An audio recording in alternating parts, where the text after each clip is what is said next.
So recently, I've heard more and more podcasters talk about Christianity and the concept that Christianity was the backbone of Western culture. Now, it seems like a lot of people don't even have the stomach to discuss religion. They've completely dismissed it. They think that any discussion of it is a complete waste of their time. But let's remove the belief. Let's remove whether I believe in God or not from the discussion at all and just discuss the merits of what Christianity and organized religion brought to America, co-ruling with the government, with the separation of church and state, and both institutions having power and control over people. Let's remove the belief and just use logic to evaluate the control, the money, and the power that the church has and where that has gone, since so many people in our culture have no belief in the concept that God exists or Christianity is at least right about there being a God and worth the time for it being a community institution that helps people do the right thing. I mean, the truth is shown to us oftentimes in the media we consume. When you turn on Netflix, you see these fictional stories, whether you're reading a book or if you're watching a TV show or a movie. Oftentimes you are shown how many things work as far as how the government works, the church works, how the world works, how people interact with each other, but we dismiss it as being fake because it's fiction. Well, where did this fictional story come from? From the lived experience of the author. They didn't just dream it all up. They've been in the world, they've observed people, they're writing these stories, and the reason they resonate, the reason they're so popular is because they're based in truth, because they're based in reality. We can perceive that, and we engage with that on a subconscious level. Oftentimes, if something is too fake or is not believable, you'll turn it off because you're like, this is trash. This is not anywhere close to how this would work. This person didn't respond right, all that stuff. So the basic mechanisms that each institution uses, the government uses tax, laws, and the punishments like jail or fines. The church had tithing, the donation of their members, the morality that they set forth, the framework of which we're trying to understand, because morality is relative, right? If someone does something bad to you, from your relative perspective, that was bad. But other people might think it was good. They might think you're a bad person. So it's a very complex topic. And the church was there to unpack all these social complexities where certain people think it's good that there's capital punishment. Certain people think it's good that there's abortion. Certain people have the exact opposite opinion.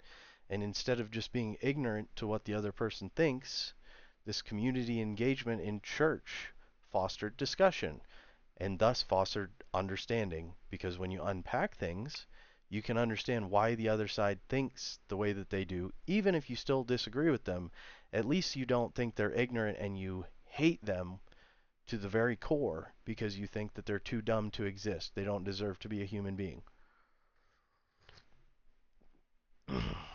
Lessons from the past. I would say the number one we could agree on would be that one person or one organization having all the power historically didn't work out so well. That's why we don't have dictatorships or kings or totalitarian type organizations, monopolies, the antitrust laws that the government uses to break up monopolies. All this stuff is recognizing that one person having all the power never seems to work out very good. So when we created our government, we gave it three, hopefully, separate branches of government. Hopefully, they're still separate. I see some collusion going on, which is concerning. But beyond the three branches of government, we also had separation of church and state. Because only in totalitarian governments has the government tried to take over the church and also dictate the religious beliefs of people on top of dictating the laws of how we're going to work together in our everyday lives. And that also has not worked all that well. The reason that Rome was as successful as they were is because they were one of the first superpowers, one of the first governments to conquer most of the known world that also allowed for the people that they conquered to keep their deeply held and personal religious beliefs. The removal of the church has left a vacuum that the government is trying to fill through systems, through communist systems like welfare and other social programs that they have. The government is wildly unequipped to take over the role of the church because they don't have all these local communities and local engagement where people show up in person every Sunday to sit down and talk. The reason the church was so good at taking that money and giving it to people that actually need it is because there were personal relationships. So unlike welfare, where it's meant to help people that actually need help, and it starts off that way, you get a certain group of people, certain type of person that is going to gravitate toward free money. And because the government doesn't do a good job at figuring out who actually needs it and who is purposely putting themselves in a position to benefit from this so that they don't have to work, they're quitting their job, they're selling all their things, they're making it look like they're destitute, even if they aren't, even if they're able-bodied, they're claiming to be disabled. They're doing all these things to qualify for the free money, and the government is not good at sorting out who's who because the government does not have personal relationships with the people. Therefore, those systems get abused and often go toward the wrong people and don't help the community. They just help a group of people that are targeting this free money and taking it. And it doesn't matter what group is doing that. It really doesn't. It's just a subset of all human beings. Some of us just don't want to work. We don't want to get up. We don't want to go to a job and have a boss tell us what to do. If there's an avenue for free money, if there's an avenue to steal, if there's an avenue to cheat, then people, I think they're all in the same group. Criminals are stealing from stores, stealing from government systems that are meant to benefit the community, stealing from other people. It's all one big collective. They're all interchangeable. If the welfare dries up, you don't think that they're going to go steal from a store. You don't think that they're going to go cheat some other way. I do. And I believe also that evidence would support that nations that still have their religion intact, that their culture and their sovereignty as a nation, their collectivism as a nation, their cooperation as a nation, is better functioning than ours is right now in the absence of religion, where we're all arguing about things that we used to agree on. Basic good and bad now has become personal truths that people decide for themselves. So now you have conversations with people arguing about really basic things, whether it's good or bad, because there's been so much confusion, because we're not reading from the same book. You know, I mean, whether you believe in God or not, reading the Bible, if everybody reads the Bible, I think most people are going to agree that the messages inside and the lessons inside are meant to teach you right and wrong, meant to show you lessons from the past that we keep repeating. That's why the Bible is still relevant, because human nature will never change. So the things that we do to each other and the shortcomings that we have, the things that we're working on about ourselves, that never changes. We all have the temptation to do the wrong thing, the easy thing, or do the right thing, the hard thing. The wrong thing benefits you, the right thing benefits the community. It's a struggle every day, I think, for most people to make their choice, whether you're choosing the bad thing or the good thing. I mean, you have to wrestle with that at the end of the day. Morality is also hugely based in your beliefs, what you believe, whether you believe murder, protecting yourself is right or wrong. You know, on one side, you can take it to two extremes, right? So if there's three people left in the world, two men and a woman, and you've got a psychopathic man who just wants to kill, doesn't need a reason, and the other man is good, but also understands that he's no better than the other man, why should I have more of a right to live than him? Why should I defend my life? Why should I commit murder to protect myself? I don't value my life that way. I believe in an afterlife. I believe God is waiting for me. So if this psychopath wants to kill me and the woman and end humanity forever, depending on your morality, you might let yourself get killed. But if your morality is survival is right and protecting yourself is good and allowed, and I mean, this is a personal decision that you come to through a lot of thought. But in that situation, morality is flexible because you can rationalize it either way. You can say, it is right to protect myself and kill this man who wants to do harm and remove him from the limited three-person society so that we may prosper. Or you could say, why save humanity on this earth? I believe in God. I have a completely different belief. So you can have a completely different outcome where both people who make that decision think they're doing the right thing. Neither person is saying, I'm going to be evil and allow this to happen. I'm going to allow this evil person to live. I don't want to commit murder. Maybe I don't want to be a murderer. I don't even want to murder another murderer because that just leads to endless murder. The church did a really good job at working with people on that, and the government has no place doing that, nor do they even attempt to. So the problem is that government beliefs will always follow prosperity and our capitalist system because the government benefits directly from the amount of revenue generated in a capitalist system through a percentage tax on all money exchanged.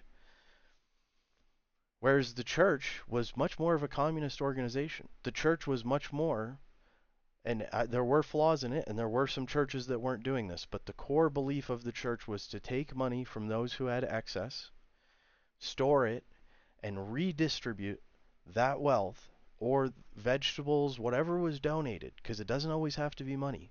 It could be a cow. It could be vegetables. It could be services. It could be helping the community, just showing up and doing a day of trash pickup, or helping your neighbor build his house. So the church was not really tied in. They were separate. They didn't get a tax. And they also didn't contribute to the government. That's why they don't pay tax to the government, so that that money that they collect can be given back to people who need it, instead of just given to the government to feed the government more and more power. And they also weren't influenced by the government specifically so that these government ideas would be separate, would be contained in the government, and the church was allowed to function independently without the government getting involved and just focus on the community because they got their income from the local community, from the people who directly showed up, from the people that they served, from the people they knew on a first name basis, from the people they helped, who they knew on a first name basis. It was just a completely different system. I really can't understand why the left hates the church so much, but then also wants to push for communist ideas, but they want them to be in the government. We've also seen that pure communism doesn't work any better than pure capitalism is working right now. I think that the greatest strength of America was the strength of the church and the strength of the government and the separation between them. So you had a communist functioning government type entity inside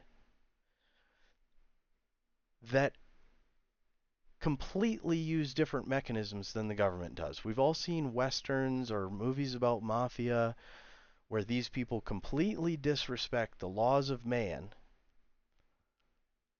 and the government and yet still fear God. So these mafia guys are breaking the law every day and could go to prison every day. That's their reality. But they still believe in God. They still have that community. They still want to help the people around them, even though they're breaking the government's laws. And they still believe in the idea that if they do the wrong thing, if they don't balance it out somehow, if they don't say their Hail Marys and help the community, that they're going to go to hell. So people that will never be controlled by the government sometimes would still have respect for morality in religion and the punishment of God that is waiting in the afterlife. Because many people who didn't believe that the government should even exist still believed that there was a God and still tried to do the right thing because they thought that they would be punished in the afterlife. And I'm not saying whether I believe one way or the other. I'm just saying that is the way that it worked. And the left hates the church so much because there are few bad apples in the Catholic Church, the oldest, largest, richest, and therefore the most likely to have corruption and abuse of power going on inside of it, as we can see with many other institutions, individuals, governments, corporations, you name it. If it's been around longer, it's had more time for corruption to target it. If it has more money, it has more people looking at it to try to corrupt it and try to get their hands on some of that money that it has. So I think that the church was communism in the United States. I think that the left wants to push toward a communist government, but again, you need balance. You can't just go pure capitalism, pure communism. Either way, you're giving control to the central body of people, and if they get corrupt in a capitalist or a communist system, they are going to take from the people, which is what I believe we're seeing is going on right now. Um, Not just the tax, but money printing and all the things that go along with that, inflation. That is an unauthorized tax on the money that you have in your pocket and the money that you will receive in the future in the form of your income through employment. So whether you have $100,000 in the bank or whether you have a $100,000 income, if the government devalues that to the point where the purchasing power of $50,000, of $100,000 has been reduced in half, and now you only effectively have the purchasing power of $50,000 because they've doubled the money, they've doubled the total money, so it devalues the money by half. Now each dollar is only worth 50 cents. So it doesn't matter if you have that money in a bank account or if that's your income, it affects you the same. And unlike the tax, where the government has to say, okay, we want to charge you 37% income tax instead of 30%, that has to go through legislation, whereas just printing the money out from under you does not. So this is the other problem of giving the government control, full control of everything, communist or capitalist. They are prone to just start spending. They have no checks and balances. They have no oversight. They have no competing organization that will push back and cause consequences for them. The only thing that can cause consequences for them is if the people come together and say we've had enough and we want it to stop. And sometimes the mechanism for wanting it to stop is something like a civil war, which would be horrible. Sometimes the mechanism is we just go in and we vote everybody out. And we use our civil rights, our civic duties of voting for the right people to affect change. I hope that that's the way we can do it here. I hope that we can come up with a solution because it seems like we are allowing these people to exist in a corrupt environment and not voting them out. So they're just going to continue to do what they want. I mean, doing the same thing over and over and expecting a different outcome is the definition of insanity. And it seems to be what we're doing, putting the same people back in and expecting a different outcome. We are a nation of lunatics. We need to somehow take this power back from the government and either return it to the community and communist ideals the church encouraged us to incorporate into our lives, or we need to come up with a new equivalent organization that has the same protections as the church had from the government, preventing the government from usurping its revenue and taking control of its message with the separation of church and state protections. Charities are not enough. Charities are just a bank. You give money, they give it to other people, hopefully, but there's no community. There is no equivalent to a church where 100 people from the local community show up to this building every Sunday and listen to someone speak and then get together afterwards and mill about and have some conversations. It's not sufficient, clearly, to keep our culture and our society from devolving into tribalism, where now we're just fighting about skin color and gender and where we are on the earning scale, none of which define us as human beings, we are all individuals. We should respect and acknowledge each other as such, even when we don't agree on everything. We can still be friends, even if I'm a Democrat and you're a Republican, or vice versa, or I'm an independent because both parties suck and we need a different option. This two-party system has allowed for too much consolidation of power. We need a new party to emerge to cause the type of chaos that will cause real change inside the government and destabilize this perfect little balance of these two super parties that run everything. So that's my thoughts on it. Let me know what you guys think. And, you know, I just hope that we can come together as a people and a nation once again to work together to make America as prosperous and united as it once was. Don't forget, we are called the United States of America, and we are certainly not earning that name at the moment. Take care. I'll see you in the next one.